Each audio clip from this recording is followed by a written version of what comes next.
Good day mga kaputi. So ang project ko ngayong araw ay isang Polynesian tattoo at ito ay ilalagay sa binti. So dito po ay nag-prepare na po ako ng mga gagamitin ko para sa session ko ngayong araw. So dito po ay ipapakita ko po sa inyo kung paano po ang proseso, kung paano po ako nagtatattoo at yung mga gagawin bago ako magsimula sa session ko. So dito po ay nilagyan ko muna po ng plastic wrap ang aking machine, tapos babalutin ko naman po yan susunod ng cling wrap. Ito po ay purpose nito ay para malinis po ang machine at hindi siya madumihan, malagyan ng dugo or malagyan siya ng ink. So dito po ang ating bossing ay dumating na at ito po at in-sketch ko na po yung gagawin namin sa binti niya, dahil dito ay gagawa po ako ng custom design na sarili ko. Bali dito ay kumuha din po ako sa Pinterest ng mga pagkokopyahan, pero hindi ko po siya kokopyahin. Kukuha lang po dito ng reference para sa mga gagawin na details sa ginagawa kong Polynesian. So bali dito po ay na-drawing ko na po yung outline niya at ito po yung magiging base natin. So bali makikita niyo po dito ay natapos ko na po siyang liningan. Bali susunod ko naman po yung nasa loob na. Bali ang bossing pala natin ay nag-walk-in sa shop.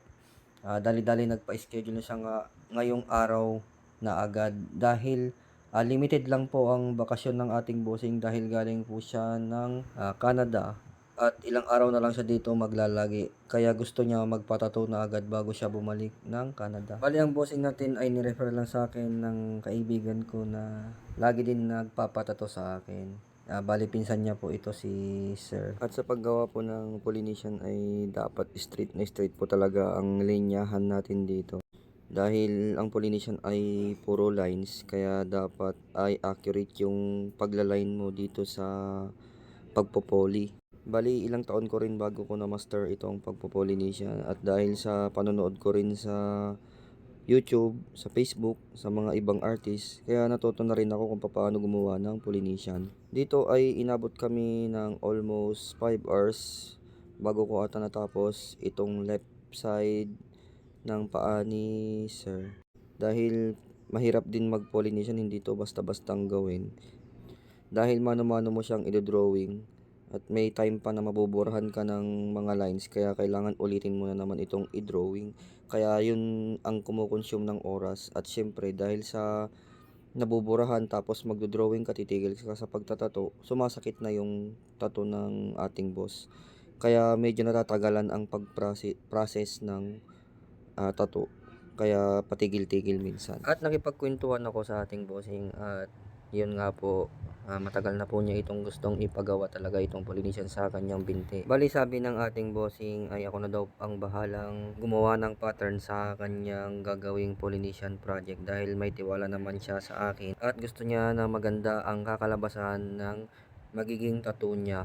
Kaya dito ay talagang nag-focus ako sa mga lines at sa mga shading para maayos at maganda ang kalabasan ng tattoo ng ating client, at may pakita niya ito sa kanyang mga tropa kapag umuwi siya ng Canada. Bali dito ay nasa taas na part na po ako na pagkukulay sa kanyang Polynesian. Bali ito talaga yung mga gusto kong ginagawang mga Bali dito ay medyo mabilis na po ako matapos dahil konting details na lang po at konting shade na lang po ang aking gagawin. Bali dito ay gumamit ako ng 9 round magnum para sa shading, at sa lining naman ay gumamit ako ng 11RS, at sa medyo maninipis na line ay gumamit ako ng 7RL. Bali sa pagsha-shadow naman ay nagtimpla ako sa ink cup ng punong tubig, tapos pinatakan ko lang siya ng konting ink. At kung sobra man yung naipatak kong ink sa nilagay kong ink cup, ay pwede ko siyang isawsaw sa may tubig na may baso, at doon ko na lang tatansyahin titimplahin yung shadow niya. Ganun lang po yung technique niyan. Sa una po ay medyo lang po siyang timplahin hanggang sa makuha nyo po yung tamang timplang gusto nyo. Bali ito na po pala yung finished product ng half sleeve ni bossing natin. Bali tinapos ko po ata ito ng mga 5 hours. Medyo natagalan po ako dahil nag-drawing pa po ako at in-sketch ko pa po ito sa kanyang paa. Bali babalik ang ating bossing kinabukasan para naman sa second session at para ma-sleeve ko na itong ginagawa namin project. At dito po ay second day na po kami, at ito na lagay ko na po yung magiging guide ko sa paglalining, at para mas mabilis ay pinag-warm up ko pa si boss bago kami nagsimula. Dahil hindi talaga biro ito dahil isang araw lang po yung pagitan ng session namin at siyempre masakit na po sa kabilang part. At dahil limited lang talaga ang bakasyon ng ating boss at ilang araw na lang siya dito, kaya kailangan namin tapusin itong project namin na Polynesian sa kanyang paa. Bali dito ay hindi ko na pinatagal at sisimulan ko na po siyang liningan. Bali dito ay dinahandahan ko lang po ang paglalining dahil sa totoo lang ay talagang nasasaktan na dyan ng ating boss dahil yung nasa kabilang paa niya daw ay masakit na. Kaya naghinay-hinay lang po ako dito at hindi ko siya inapura at ginaanan ko lang po talaga ang aking kamay upang maibsan po yung sakit na nararamdaman ng ating boss. So dito ay inuna ko pong niliningan dito sa may part na taas at nagpababa ako para hindi ko na siya magalaw mamaya at para kapag magdadagdag na po kami at lalagyan ko na po siya ng mga details ay madali na lang po. So dito sa may part na likod ay talagang dito po nasaktan ang ating bossing dahil sa manipis na at taba itong part na paa. Kaya dito ay talagang masakit talaga. Unlike dun sa may mga muscle ay sakto lang naman daw yung nararamdaman ng sakit ng ating bossing.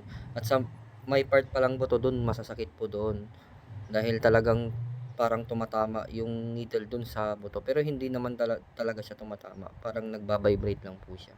Kasi tansyado ko naman yun kapag nagtatato ko at naramdaman kong medyo malalim ay binababawan ko lang yung karayom.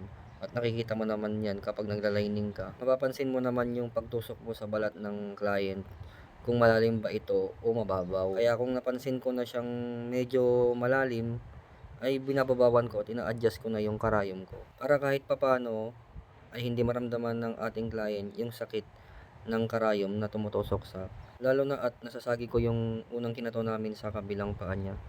Kaya minsan ay doble-doble pa yung sakit na nararamdaman niya kapag tinatatuan ko siya at nadadampian ko ng kamay ko yung una naming tinato sa kabilang part ng kanyang paa. So bali dito ay naglalagay na ako ng mga details sa part na likod ni sir natin. Bali nilagyan ko muna siya ng konting drawing tapos niliningan ko na agad dahil napakahirap talaga ang drawing ng buo kasi mabuburahan ka dito. Bali ito na po pala yung finished product ng full sleeve wrap around leg ng ating bossing. Bali ito ay hindi ko muna pinutol dahil may balak pa siyang ipatuloy ito pag uwi niya ulit dito sa Pilipinas. So kung makikita niyo po dyan, ayan na po siya. Dito po ay inabot po kami ng 7 hours para sa last session dahil may mga break kami. At naglagay din ako dito ng nabing cream para lang matapos namin itong full sleeve na wrap around Polynesian ng ating client. So ayan na po yung finished product. Bali sa lahat-lahat ng session namin ng 2 days ay inabot kami ng bali 12 hours bago namin natapos itong Polynesian na wrap around ng ating client. So sa mga gusto po magpatato ng mga ganitong design ay message nyo lang po ako sa aking Facebook page at huwag pong kakalimutan na i-follow at i-like ang aking page. I-share na rin po ninyo ang aking mga video para tulungan nyo rin po ako na mapanood po ng iba itong aking mga ginagawang mga tattoo at syempre ay para magka-client na rin po ako. Kaya paki-share na lang po. Maraming salamat.